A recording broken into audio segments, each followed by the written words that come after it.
ប្រាសាទតាព្រំខេត្តតាកែវប្រាសាទតាព្រំ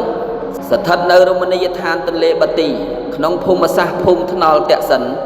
ឃុំក្រាំងធ្នង់ស្រុកបាទីខេត្តតាកែវ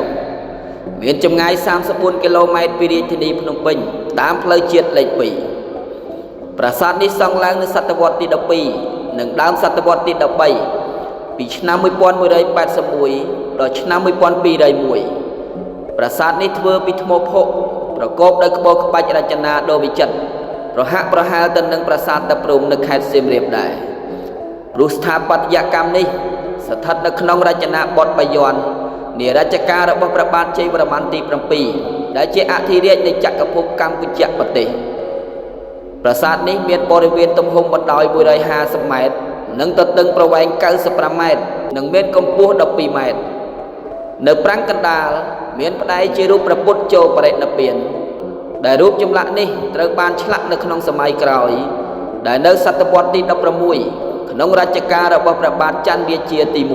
1បន្ទាប់ពីបញ្ចប់សឹកសង្គ្រាមជាមួយដែនដីចម្ប៉ารំដោះបានរាជធានីអង្គរនិងមាតុភូមិជាស្ថាពរព្រះបាទជ័យវរ្ម័នទី7បានចាប់ផ្ដើមធ្វើការបង្រួបបង្រួមជាតិតាមមាគ៌ាសន្តិភាពនៃភាវូបនីយកម្មដោយបន្ស៊ីភ្ជាប់គ្នារវាងព្រះពុទ្ធសាសនាមហាយាននិងព្រហ្មញ្ញសាសនាដែលគោរពអាទិទេពទាំង3ឬត្រីម៉ូតការបង្រួបបង្រួមនេះបានស្ដែងចេញតាមរយៈសំណង់ប្រាសាទធំមានជាអាចប្រាសាទបាយ័នប្រាសាទបន្ទាយក្តីប្រាសាទព្រះខ័នប្រាសាទបន្ទាយឆ្មាស្រះស្រង់ប្រាសាទនាគព័ន្ធប្រាសាទតាសំប្រាសាទក្រោលគូមហាកំពែងព័ទ្ធជុំវិញក្រុងអង្គរធំជាដើមដោយឡែកប្រាសាទតាព្រំទាំងពីរនៅខេត្តសៀមរាបនិងខេត្តតាកែវត្រូវបានស្ថាបនាឡើងដើម្បីឧទ្ទិសថ្វាយដល់ព្រះលោកេស្វរៈនិងយកធ្វើជាវត្តអារាមសម្រាប់ព្រះសង្ឃគង់នៅរហូតដល់ប្រាសាទតាព្រំនៅតំបន់អង្គរមានឈ្មោះដើមថារាជវិហារសម្រាប់ប្រាសាទតាព្រំនៅទន្លេបាទីទោះបីជាវិសាលភាពតូចជាងប្រាសាទទី1នៅតំបន់អង្គរក្តីក៏ទឹកតាំងបង្ហាញថាវាមានលក្ខណៈជាអារាមឬជាបូជនីយដ្ឋានដ៏ពិសិដ្ឋនៅទន្លេបាទីគ្មានភ្នំនៅជិតទេតើដូនតាយកថ្មពីណាមកកសាងប្រាសាទសំណួរនេះត្រូវបានអ្នកប្រវត្តិសាស្ត្របកស្រាយថាគេត្រូវដឹកតាមរយៈរទេះដាក់ខ្នងដំរីដាក់សំពៅនាំយកផ្ទាំងថ្មទាំងនោះដែលរួមមានថ្មបាយក្រៀមនិងថ្មភក់ពីភ្នំឆ្ងាយមកកសាងកើតជាប្រាសាទនេះឡើងដែលកំពូលប្រាសាទកណ្ដាលមានកម្ពស់ដល់ទៅ11ម៉ែត្រចំណែកបរិវេណកំពែងមានបណ្ដោយ42ម៉ែត្រទៅទិង36ម៉ែត្រនៅអមសងខាងផ្លូវចូលកាន់ប៉មកណ្ដាលមានស្រះទាំងពីរសម្រាប់រក្សាទឹកទុកប្រើប្រាស់ពេលមានប្រារព្ធពិធីបុណ្យសាសនាផ្សេងហើយក៏ជានិមិត្តរូបតំណាងឲ្យស្រះបោកខរណីតាមបែបព្រះពុទ្ធសាសនាចំណែកឯព្រហ្មញ្ញសាសនាវិញ